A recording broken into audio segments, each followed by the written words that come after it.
generated over 300 coaching clients, taken over 1,000 sales calls, and closed 1.2 million in coaching sales in the last 12 months. How? There's 7 tips that I use to allow me to get these results, and I'm going to go through exactly all of them today. Let's get it. The first tip is just to be ruthlessly authentic. You probably think, what on earth do you mean?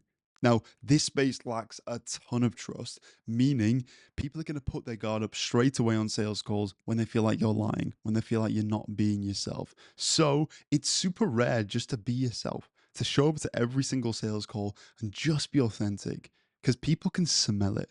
People can smell it when you show up to sales calls trying to be professional or trying to be someone you're not. Be authentic, be yourself. Actually honor what you say you're going to do. Don't use language that you wouldn't probably usually use.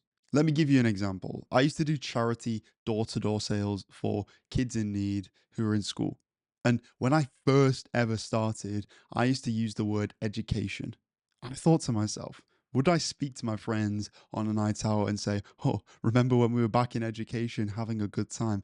Probably not. So the way I feel saying that is not going to be myself. I'm going to come across slightly uncomfortable because I'm using words that I don't usually use. So that's why it's super important to just be yourself. Use words you usually use, act like you usually act. Don't try to be someone you're not. Don't try to be overly energetic just because you saw a different salesperson in the space doing it. Don't try copy someone else's style because they're getting a lot of sales. Because when you do that, you lose your authenticity. People can smell that you're trying to be fake and they think you're trying to scam them or pull the wool over their eyes. So own your style, your personality, the words you say, and the energy you give to every single call. And I promise you, people will feel just as comfortable as you do. The goal is to make prospects feel comfortable, feel like they're in a safe space, feel like they can trust you. And if you're not being authentic, there's no chance they can trust you whatsoever. The second one is to focus on digging deep on the pain. So many sales calls I watch, and people just give wishy washy, vague answers. And the salesperson just isn't digging deep. What I mean by digging deep is just probe levels deeper. Let's say someone says, they don't really feel that good with their work at the moment. Ask them why. Ask them why specifically. Probe deep, about 3 layers to 4 layers into what they said. Because if you don't fully understand their pain point, if you don't fully understand what they're trying to say to you in terms of their pain, then you're not going to be able to actually give a solution. The idea with pain is to use it as ammo in the objection handling, and it's to actually help someone. As a coach, you can't help anyone if you don't actually know how to help them, right? Let's say someone's been struggling with money. That could mean a ton of things. That could mean they have a lot of money, they just struggle with actually spending. It could mean they don't have much money and they need to actually earn more. There's a load of things it could mean. And if you don't probe into the pain, first of all, you're not going to have leverage. You're not going to have ammo for the objection handling, meaning your closing rate is dipping. And second of all, you're not going to be able to help them. It's as simple as that. So probing deeper is probably the biggest piece of advice that I give to a lot of sales reps I coach. Right? When in doubt, if you don't 1,010% understand something, then probe deeper. A good way you can practice this is when you're speaking to friends or when you're doing day-to-day life and you're having conversations. If you don't fully understand something someone says, just dig deeper. Yeah, what do you mean by that? What specifically do you mean? How long has that been going on for? Has there been anything you've tried to actually fix that? Has that had an effect on you at all? Has that specific problem had an effect on your family, your friends, anything like that? Of course, you can't go too deep with your friends, but you know what I mean. Focus on probing deeper and just getting 1, 2, 3, 4 levels deep. This next one is an all-time favorite of mine. I think it's probably one of the most important tips today, and it's humor. On sales calls, a lot of people feel a lot of pressure. They feel like they're being sold to, or they have their guard up, or they feel like they don't want to share everything. And the one way you can diffuse this is through humor. Let me give you a few examples. So, an offer that I worked with in the past used to get a lot of scam objections. Okay. How do I know this is real? I've been scammed in the past. You just give a bit of humor. Look, do you really think a scammer would identify it straight on and just make a joke about it? Probably not. They probably try to avoid things. So what I used to say is, well, you never know. I could be a paid actor. It could be a green screen. Could run off with all your money to Dubai. And just by saying that, it's just letting loose of the tension a bit. Okay, humor is super, super, super important. Another example. Let's say someone's goal is 10K a month. but they don't really give you much in terms of what they would do with it. You know, why they want to get to 10K a month. They're very, very vague and they're just being blunt, not working with you. A bit of humor to get them to open up could be, look, Mr. Prospect, I'm going to guess that you're not going to make 10K a month and just have holes in your shoes and just do absolutely nothing and live in a shack, right? So what would you do with it? A tiny bit of humor, a tiny bit of sarcasm will really break the ice and get people to think, yeah, you know what? This is probably what I'd do. Or, yeah, you know what? This guy's got a point, right? Lighten the tension. People just want to have a good time. People want to have a good conversation. Don't put up for bullshit answers. I don't know why I shouted, but that is the fourth one. You can't be putting up for any bullshit answers. I know a lot of sales reps who just roll over and just move on from a question if they get a bullshit answer or not the answer they want. Look, if you know someone's lying or if you know someone's giving you a bullshit cop out answer, then attack it. Call them out on it because they're not going to be able to change or take action or get into a state of buying if you don't call them out on what's been holding them back in the past. Let me give you another example. Let's say I ask someone how long they've been struggling with something. They say 5 years. And I say, why haven't you done anything about it in the last 5 years?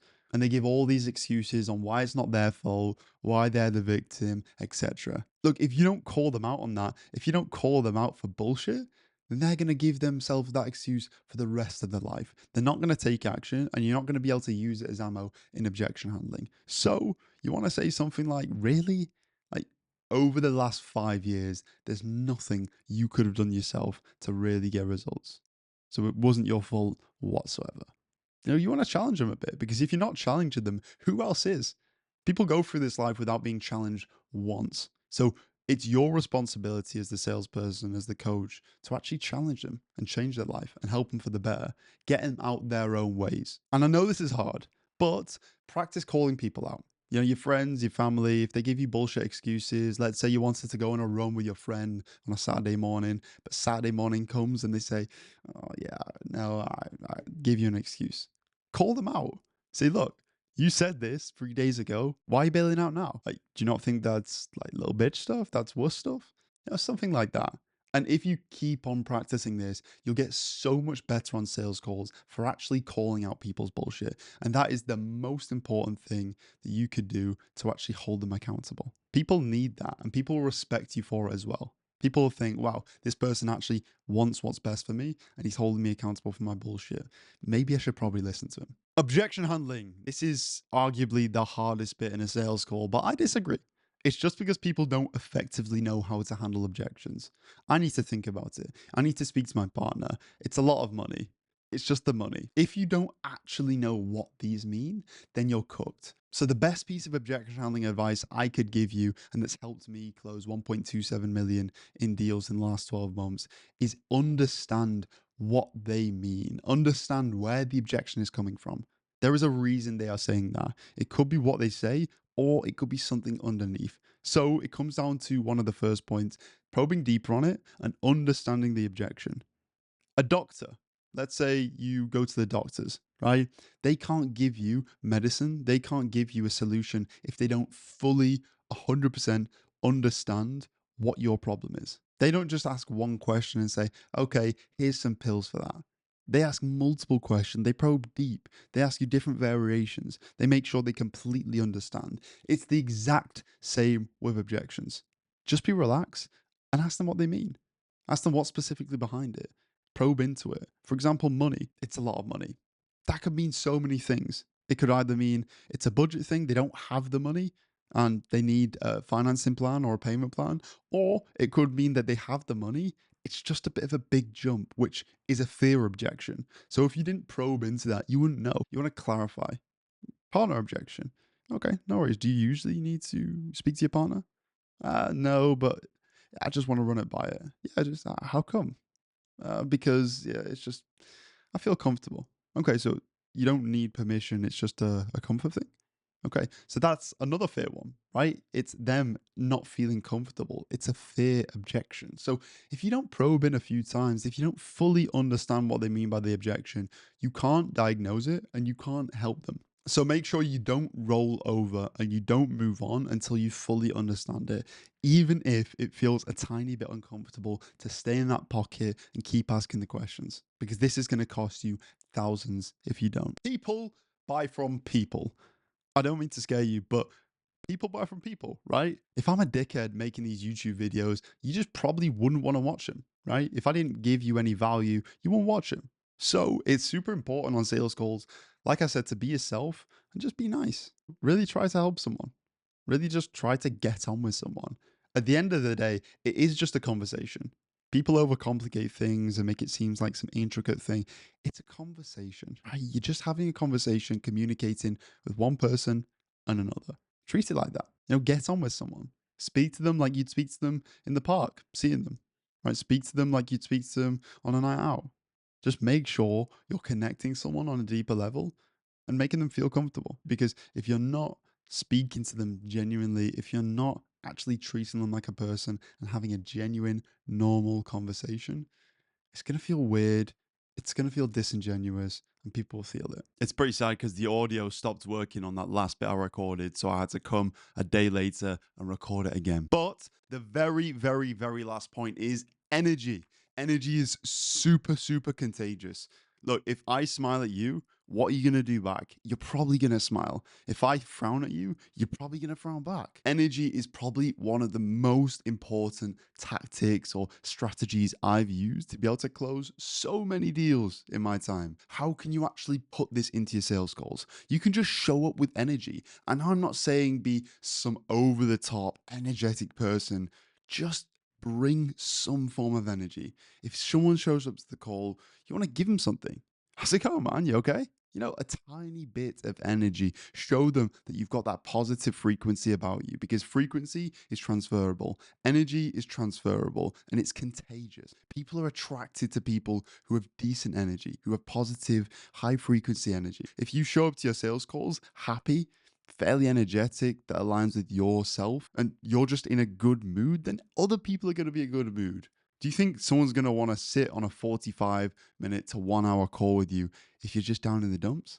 If you're just speaking like this, if you're just like low energy, low energetic? No, of course they're not. So what you want to make sure is you have the energy. You're showing up to each sales call with the right energy so people want to speak to you. How I do this is I implement a pre-call checklist. It makes sure that I'm preparing my energy for the call. I'm going through this checklist, looking at what I should be, what my true self is and what my peak self is. I'm energetic, I'm happy, I'm going to serve them as best as possible. I'm going to put my all into the call. I'm reminding myself of each one of these points on the pre-call checklist, and I'm going into the call with the right frame, with the right energy. I have another video on my channel going through how to actually set up a pre-call checklist. Feel free to have a look, check it out, see if it gives you any value. If these 7 tips resonated with you, then I created a free video going through the exact framework and steps I use to take a coaching company from 40K a month to 140K a month. All you need to do is click the link in the description, watch it now, and just start implementing.